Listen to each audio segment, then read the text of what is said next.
Have you ever wondered what it'd be like to raise Superman? Or to wake up and your child have like these uncontrollable powers? Well, if that's something you've been thinking about, you should check out the new Netflix series called Raising Dion. I'm Paul, and this is Right Out Reviews. So today I'm going to do a TV review on the 9-episode series called Raising Dion on Netflix. It is about a single parent who is raising her child after her husband has died in saving somebody's life. And so she wakes up one day and Dion is like floating Legos and cereal and all sorts of objects up in the sky. And so just talks about how her as a single parent has to deal with this child, but also with the uncontrollable and unique abilities that this child has. So I think, man, this show, dude, was so funny. The kids just so cute, that the way they interact with each other and talk with each other. I think it was just so funny. Also liked the way that the adults talked to each other and how they interacted, each of their little tendencies and stuff. Man, I thought it was just very funny. It's really funny. But in that comedy, it's also, it's cheesy, but it's wholesome, man. It makes me feel like I was watching something off like Family Matters or Full House, just back in those days, man. I think that's really good for a TV show, especially on Netflix. Another thing is I think that the character development in this show is just so good. Especially the main characters, they just go deep into their lives to help me to understand what's going on, like who they are, where they come from, their dreams, how they got to be there. I think they did a really good job in developing those people. And I mean, you got 9-hour-long, episodes to be able to talk to and speak into these people's lives. So they did a very good job in that.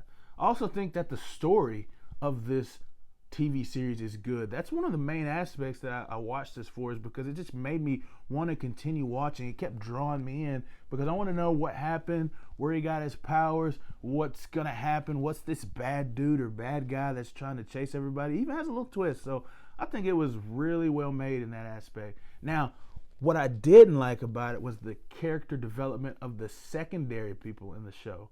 So the secondary characters in this show, they would speak about something that I would want to know a little bit more about. Especially this kid. It talks about this kid in a certain way and why he's acting a way, and then it continues to tell a story around it, but it never goes into why or what happened, man. I think that would have been a really good addition to this show, and I feel like they had enough time to do it. Also, there was other characters that they would pull in, bring up, and they would just drop straight out, man. And I didn't like that. They would drop storylines in this to kind of tease you, and then they would never talk about it again.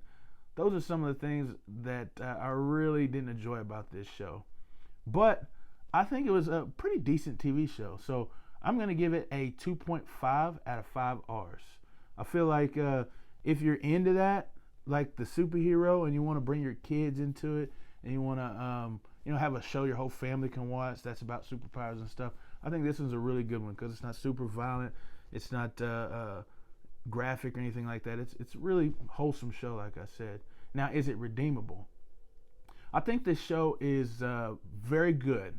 Like I said, it's really wholesome. I think that it has a lot of good comedy in it, good action in it, has good story, and I feel like this show kind of lets you in on maybe how a parent would have to raise a child on their own.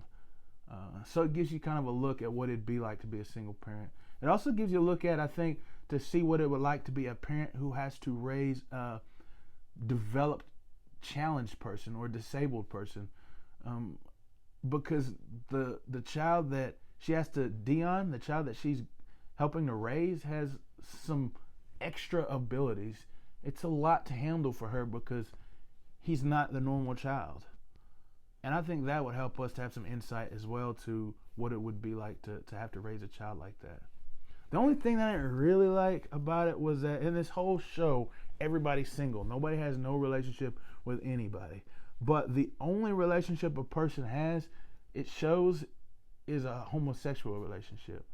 Now, I feel like that the director or the network or whatever is trying to kind of push that perception on us as a community, and I don't really like that a whole lot about it. I feel like the relationship really wasn't necessary in the TV show, and if everybody else is going to be single, and this character that they added it to, you never really go anything into it except that it just shows it, and then it's over with. But it's a main character in the show, so I felt like maybe they should have done, if they put it in there, they should have at least done more about it, but they didn't. They just showed it to kind of push it on us, I feel like. But other than that, I think the TV show is really good to watch. And if you're okay with that, then it's okay to check it out with your family, watch it, and then, enjoy it. So I hope you enjoyed this review. And if you liked it, then give me a thumbs up. Because, I'm pretty cool, I think. So if you give me a thumbs up. And if you watched the show, man, let me know what you thought about it in the comments. And if you saw anything extra that I didn't even think of or check out and didn't think about. I appreciate you guys for watching, and I hope that you continue to watch movies and TV shows.